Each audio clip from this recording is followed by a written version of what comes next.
प्रिय विद्यार्थियों, आज हम स्नातकोत्तर उत्तरार्ध संस्कृत के चतुर्थ प्रश्न पत्र में निर्धारित कारक प्रकरण के कतिपय सूत्रों का अध्ययन करेंगे। पंचमी विभक्ति का अध्ययन हमारे द्वारा किया जा रहा था। आज का प्रथम सूत्र है पृथक विना नानाभिः तृतीया अन्यतरस्याम्। वृत्ति है आपकी एभि योगे, इनके साथ योग होने पर तृतीया स्यात्, तृतीया विभक्ति होती है। पंचमी द्वितीय च, पंचमी और द्वितीय विभक्ति भी। अर्थ क्या है आपका? पृथक विना और नाना के योग में विकल्प से तृतीया विभक्ति होती है तथा पक्ष में पंचमी और द्वितीय विभक्ति भी होती हैं। अन्यतरस्याम ग्रहणम समुच्चयार्थम पंचमी द्वितीय च अनुवर्तते। सूत्र में अन्यतरस्याम पद का ग्रहण समुच्चयार्थ अर्थात पंचमी तथा द्वितीय विभक्ति के समावेश हेतु किया गया है। तो अर्थ क्या निकला पूरा सूत्र का आपका? पृथक विना और नाना के साथ योग होने पर द्वितीया, पंचमी और तृतीया, क्रम से बोलेंगे तो तृतीया, पंचमी और द्वितीया तीनों विभक्ति होती हैं। उदाहरण है आपका पृथक रामेण रामात् रामम वा। तो देखिए यहाँ पृथक के योग में उपर्युक्त सूत्र से राम पद में तृतीया, पंचमी और द्वितीया विभक्ति का प्रयोग करने पर क्रमशः रामेण, रामात् और रामम पद प्रयुक्त होगा। इसी प्रकार पृथक के स्थान पर आप लिख सकते हैं विना और नाना। तो दोनों के उदाहरण क्या बनेंगे आपके? विना रामेण रामात् रामम वा, राम के बिना। नाना रामेण रामात् रामम वा। तो विना और नाना शब्दों के साथ योग होने के कारण उपर्युक्त सूत्र से राम में तृतीया, पंचमी अथवा द्वितीय विभक्ति का प्रयोग करने पर क्रमशः रामेण, रामात् अथवा रामम पद प्रयुक्त होगा। स्पष्ट है? अब अगला सूत्र देखिए, दूरांतिकार्थेभ्यो द्वितीया च। दूर और अंतिक यानी समीप अर्थ वाले शब्दों से द्वितीया विभक्ति होती है। च और पंचमी और तृतीया विभक्ति भी होती हैं। वृत्ति देखिए, एभ्यः इनसे द्वितीया स्यात्, द्वितीया विभक्ति होती है। च और आत इनसे पंचमी तृतीया, पंचमी और तृतीया विभक्ति भी होती हैं। तो पूरा अर्थ क्या निकला आपका? दूर और अंतिक अर्थात समीप अर्थ वाले शब्दों से द्वितीया, पंचमी और तृतीया विभक्ति का प्रयोग होता है। प्रातिपदिकार्थ मात्रे विधि अयम। यह विधि या यह नियम प्रातिपदिकार्थ मात्र में ही लागू होता है। अर्थात ये तीनों विभक्तियाँ, कौन कौन सी विभक्तियाँ? द्वितीया, पंचमी और तृतीया, ये तीनों विभक्तियाँ प्रातिपदिकार्थ मात्र में ही लागू होती हैं। इनका अन्य कोई अर्थ नहीं होता है। जैसे आप बोल रहे हैं ग्रामस्य दूरम, तो गांव से दूर।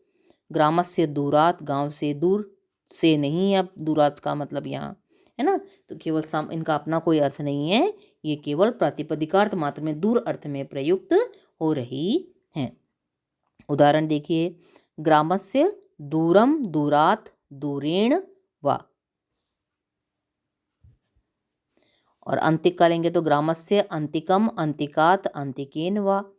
तो अब यहाँ बता देंगे कि उपर्युक्त उदाहरण में या इस उदाहरण में उपर्युक्त सूत्र से दूर और अंतिक शब्द से क्रमशः द्वितीया, पंचमी और तृतीया विभक्ति का प्रयोग करने पर कौन कौन से पद बने आपके? दूरम, दूरात अथवा दूरेण पद, या फिर अंतिकम, अंतिकात अथवा अंतिकेन पद प्रयुक्त होंगे।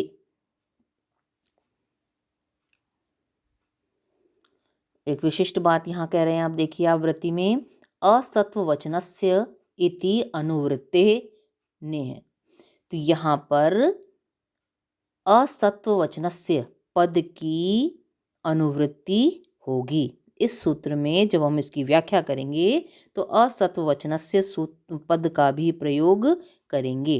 तो उसका क्या अर्थ हुआ कि किसी द्रव्य के विशेषण के रूप में प्रयुक्त न होने पर ही दूर और अंतिक शब्दों से द्वितीया, पंचमी अथवा तृतीया विभक्ति का प्रयोग किया जाएगा।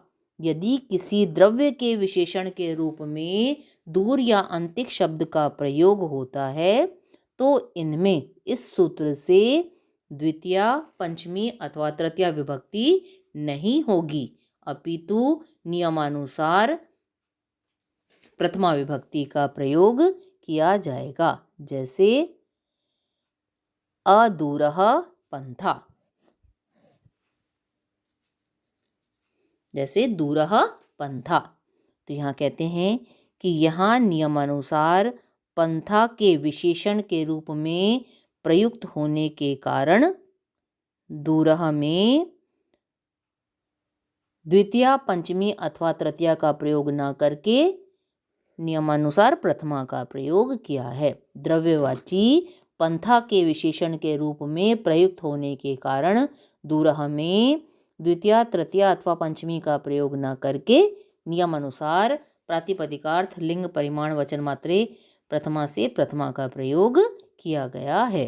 क्यों? क्योंकि जब आपके विशेष्य में पंथा में प्रथमा है तो दूरः में भी आप प्रथमा ही लगाएंगे। स्पष्ट है? तो पूरे सूत्र का क्या अर्थ निकला आपका? दूर और अंतिक अर्थ वाले शब्दों में द्वितीया, पंचमी और तृतीया विभक्ति का प्रयोग किया जाता है, किंतु यह नियम केवल तभी प्रवृत्त होता है जब ये विभक्तियां प्रातिपदिकार्थ मात्र में प्रयुक्त होती हैं। इनका अपना कोई अर्थ नहीं होगा। यदि ये किसी द्रव्य के विशेषण के रूप में प्रयुक्त होंगी तो इनमें द्वितीया, पंचमी अथवा तृतीया का प्रयोग न करके नियमानुसार विशेष्य के अनुरूप विभक्ति का प्रयोग हम इसमें करेंगे ना। तो उदाहरण उन्होंने बता दिया यहाँ पर, ग्रामस्य दूरम, दूरात, दूरेण वा, और अंतिका बता दिया इन्होंने, अंतिकम, ग्रामस्य अंतिकम, अंतिकात, अंतिकेन वा। तो यहाँ द्रव्य के विशेषण के रूप में प्रयुक्त न होने के कारण दूरांतिकार्थेभ्यो द्वितीया च सूत्र से दूर पद में क्रमशः द्वितीया, पंचमी और तृतीया का प्रयोग करने पर दूरम, दूरात, दूरेण पद प्रयुक्त होगा। और इसी प्रकार बता देंगे कि यहाँ द्रव्य के विशेषण के रूप में प्रयुक्त न होने के कारण अंतिक पद में उपरित सूत्र से क्रमशः द्वितीया, पंचमी और तृतीया का प्रयोग करने पर अंतिकम, अंतिकात और अंतिकेन पद प्रयुक्त होगा।